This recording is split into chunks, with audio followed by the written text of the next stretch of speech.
Hello दोस्तों, कैसे हैं आप सभी? उम्मीद करता हूँ अच्छे होंगे। दोस्तों, टीचिंग एजुकेशन में आप सभी का स्वागत है।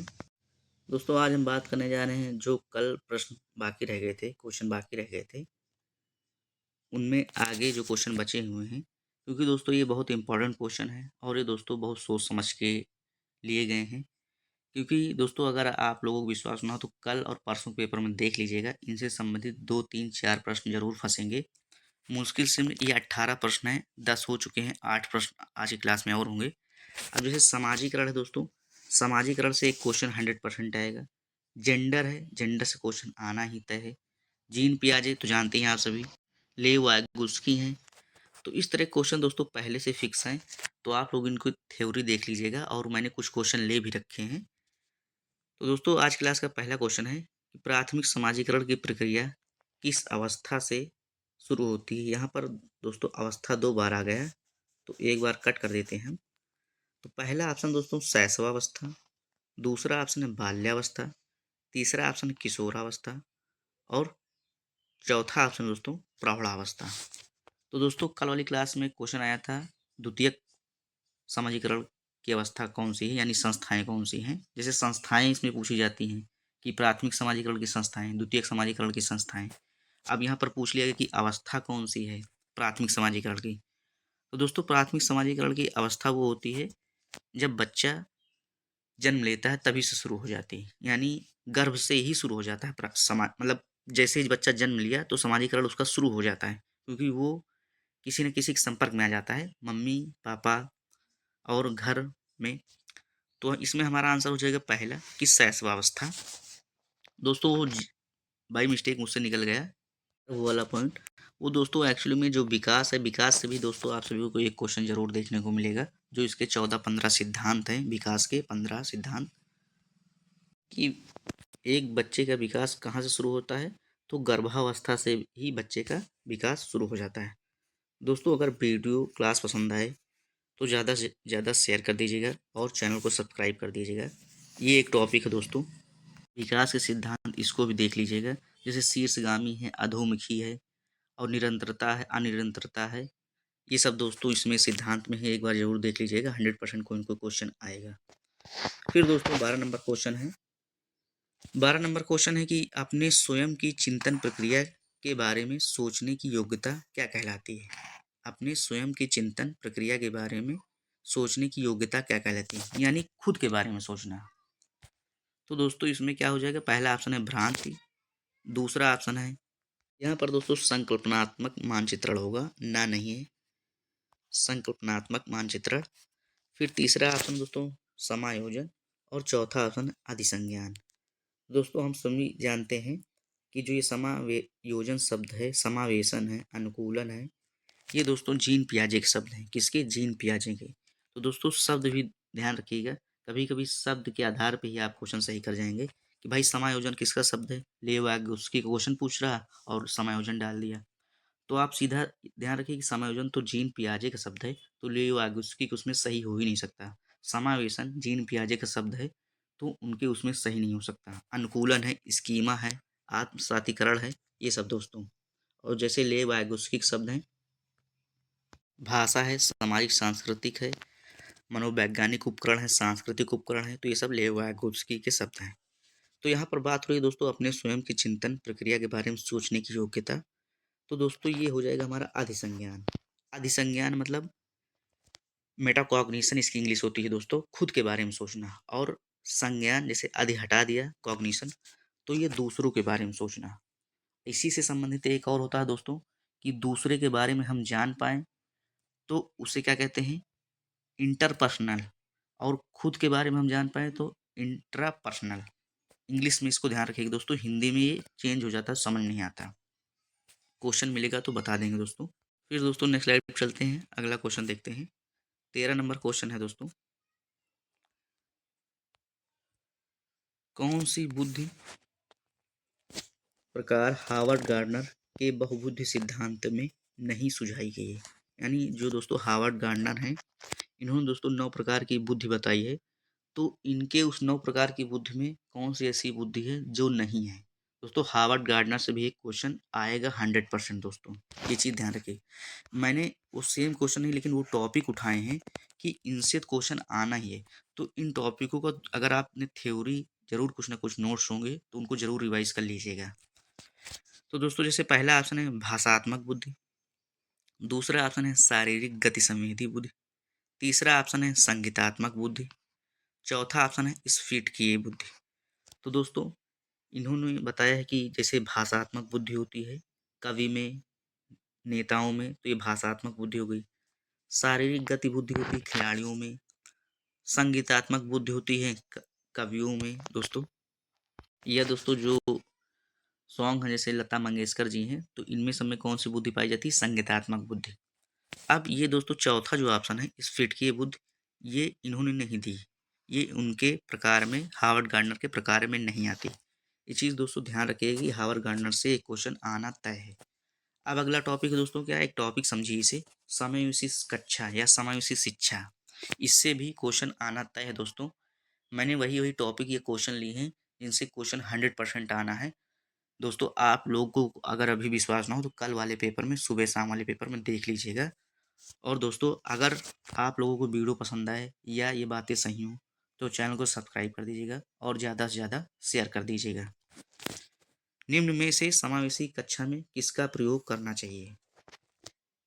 समावेशी कक्षा जानते हैं दोस्तों हम सभी कि समावेशी कक्षा में किसी चीज़ को हमें, मतलब किसी बालक में कोई विशेषता है या कोई कमी है तो उसको नज़रअंदाज हमें कर देना है, सभी को एक कक्षा में बैठाना है और सभी को उनकी अनुरूप शिक्षा देना है, यानी विविधतापूर्ण शिक्षा देना है कि उस बालक को क्या आवश्यक है।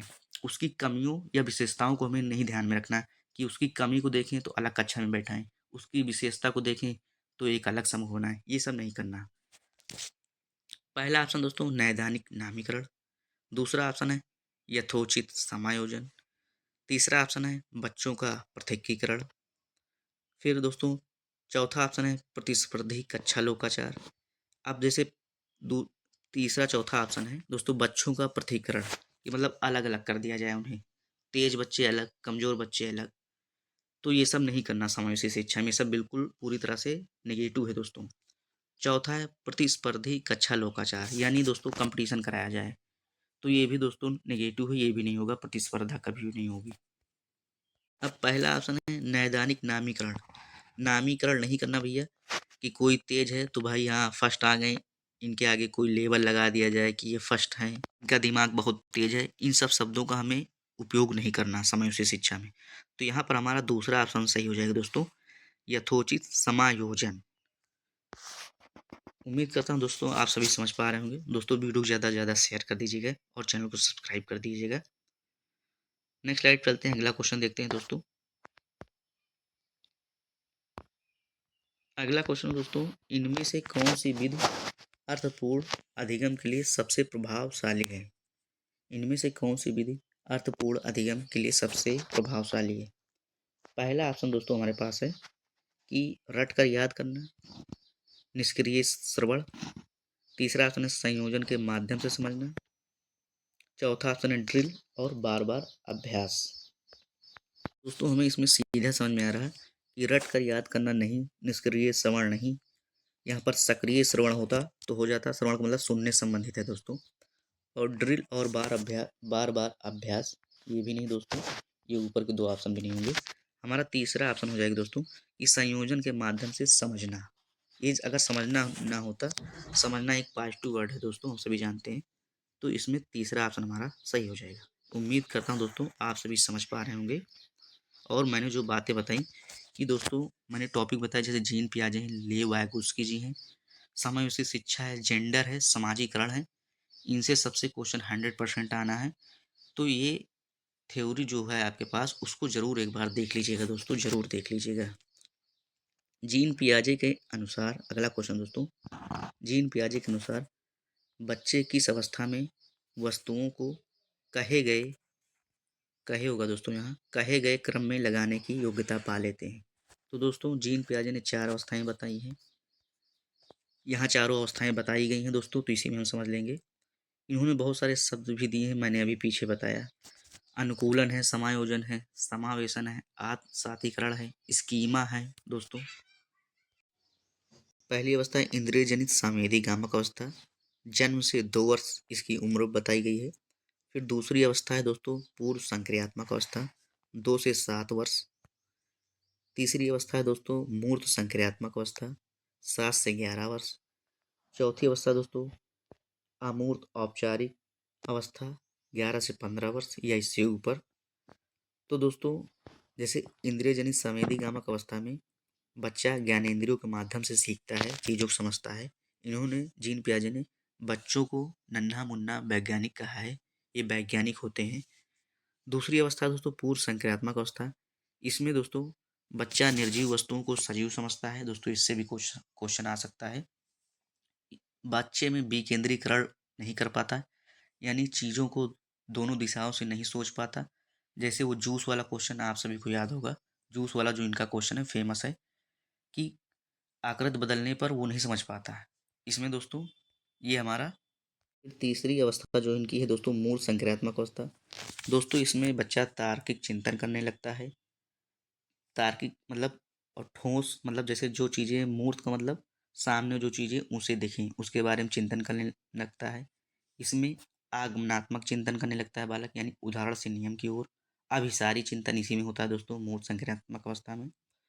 और फिर औपचारिक यानी अमूर्त औपचारिक संक्रियात्मक अवस्था इनकी चौथी अवस्था है दोस्तों। इसमें बच्चा अप्रत्यक्ष रूप से जो वस्तुएं नहीं होती यानी अमूर्त होती हैं, जो नहीं दिखती, उनके बारे में कल्पना कर लेता है, यानी इसमें निगमनात्मक चिंतन करता है। ये दोस्तों इनकी चौथी अवस्था है। तो यहाँ पर कहा गया है दोस्तों बच्चे किस अवस्था को में वस्तुओं को कहे गए क्रम में लगाने की योग्यता पा लेते हैं। तो ये हमारा दोस्तों तीसरा ऑप्शन हो जाएगा मूर्त संक्रियात्मक अवस्था। इसमें दोस्तों बच्चा तार्किक चिंतन करने लगता है, अवस्था वस्तुओं को क्रम में लगाने लगता है, लेकिन अमूर्त चिंतन नहीं होता। ये चौथी अवस्था में होता है। उम्मीद करता हूँ आप सही समझ पा रहे होंगे। दोस्तों वीडियो को ज़्यादा से ज़्यादा शेयर कर दीजिएगा और चैनल को सब्सक्राइब कर दीजिएगा अगर आपको क्लास पसंद आए, समझाने का तरीका पसंद आए। फिर अगला क्वेश्चन देखते हैं दोस्तों। अगला क्वेश्चन दोस्तों हमारे पास क्वेश्चन है दोस्तों कि निम्न में से किस सिद्धांतकारी ने कहा कि संज्ञानात्मक विकास एक सहयोगात्मक प्रक्रिया है। तो दोस्तों ये सामाजिक सांस्कृतिक विकास का सिद्धांत जो लेव वायगोत्स्की ने दिया है, प्रतिपादित किया है, ये उनकी बात की जा रही। पहला ऑप्शन लेव वायगोत्स्की है, दूसरा ऑप्शन इवान पावलोव है, तीसरा ऑप्शन हमारे पास B.F. स्किनर है और चौथा ऑप्शन जॉन बी वाटसन है। तो इसका आंसर तो हमें पता चल गया दोस्तों हम सभी को कि लेव वायगोत्स्की जी हैं। अब यहाँ पर दोस्तों सहयोगात्मक प्रक्रिया की बात की गई है। इनके कुछ और प्रमुख शब्द हैं दोस्तों। इसको और दूसरे नाम से क्या जाना जाता है दोस्तों, पारस्परिक शिक्षण भी बोला जाता है दोस्तों। इन्होंने दोस्तों प्राइवेट स्पीच यानी निजी वार्ता इस बात की है दोस्तों लेव वायगोत्स्की जी ने। सहयोगात्मक अधिगम और सबसे प्रमुख बात इन्होंने बताई दोस्तों कि भाषा पहले आती है, विचार बाद में आता है। और जीन पियाजे जस्ट उल्टा, विचार पहले आता है, भाषा बाद में आती है। तो ये चीज़ का ध्यान रखिएगा दोस्तों कि लेव वायगोत्स्की जी ने भाषा पे विशेष जोर दिया है कि भाषा पहले आएगी तभी विचार होगा। यानी अगर विचार आ भी गया, अगर बच्चे को बोलना नहीं आ रहा तो क्या ही मतलब, यानी भाषा प्रमुख है इनके सिद्धांत में। फिर दोस्तों 18 नंबर क्वेश्चन है कि निम्नलिखित में से कौन सी बुद्धि हार्वर्ड गार्डनर द्वारा प्रस्तावित प्रकारों में से एक नहीं है।